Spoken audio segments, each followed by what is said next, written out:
10 steps to build your self-esteem. 5 tips to gain confidence.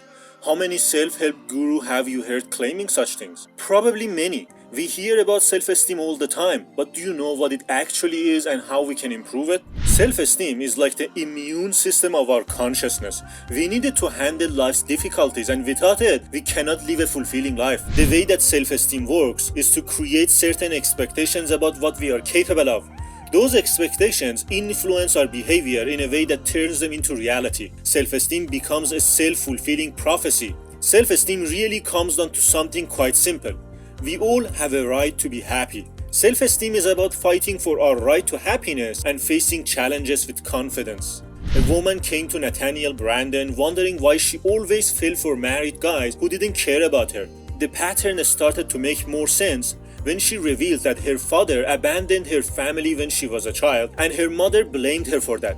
This shaped her self-esteem by making her feel that she was unworthy of love. Later in life, she began to behave in a way that made her reality conform to this belief. By falling for married men who'd always leave her, she enforced the feeling that she was indeed unworthy of love. Low self-esteem usually manifests itself like this. We make choices that make our negative beliefs about others become reality, often harming ourselves in the process. But if we had high self-esteem, we won't create problems for ourselves, and we will better face the difficulties of life. Our view of ourselves strongly determines how we respond to challenges. So what do you have to do to build self-esteem? In this book, The 6 Pillars of Self-Esteem, Nathaniel Branden gives clear instructions on how to improve self-esteem. The first pillar is living consciously. Building self-esteem starts with a shift in mindset. The first thing to do is start living consciously. This doesn't mean you should go to Himalaya and become a monk. It's simply knowing that how we feel is not determined by what happens, but how we interpret what happens. It's a practice that we do every day by asking questions like, how am I feeling at this moment? Why am I feeling this way? This helps us to be in touch with our internal world. Living consciously in this way provides a fundamental understanding of ourselves, which is necessary to increase our well-being. Second pillar is self-acceptance. When we choose to value ourselves, we are practicing self-acceptance.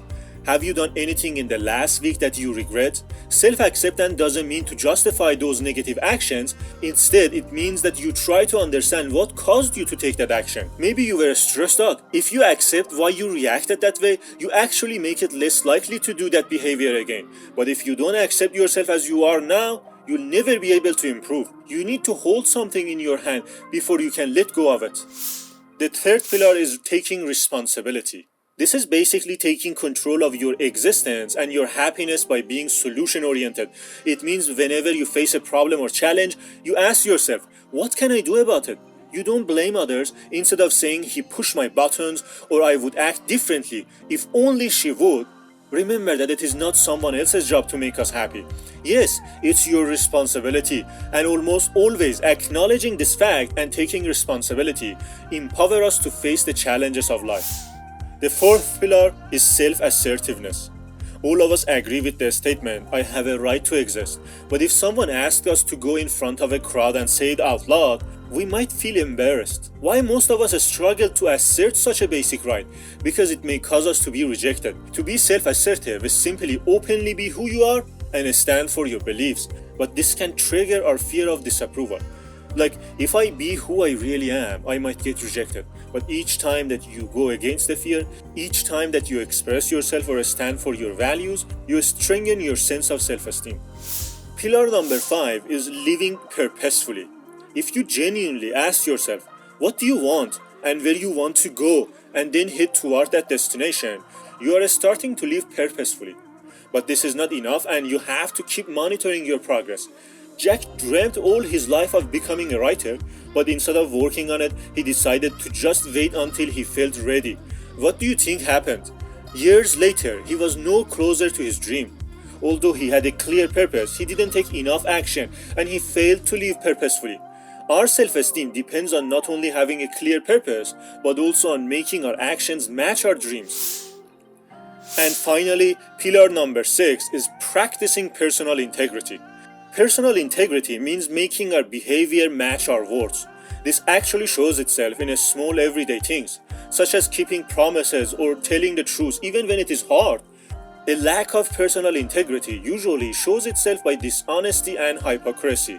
Sometimes this can be very hard to practice given that we live in a society that cynicism is considered normal, and yet personal integrity is so vital for a healthy self-esteem that you should not let those around you tempt you into sacrificing it. So to summarize, self-esteem is a fundamental human need that makes us better to cope with life's difficulties. And there are 6 things you can do to achieve self-esteem. These are the practice of living consciously, self-acceptance, self-responsibility, self-assertiveness, living purposefully, and personal integrity. Thanks for watching. If you learned something, make sure to like the video. It helps the channel a lot. I've also prepared a one-page infographic summary of the book. You can download it in the link below. Thanks again. This is Bahman, and I enjoy sharing with you.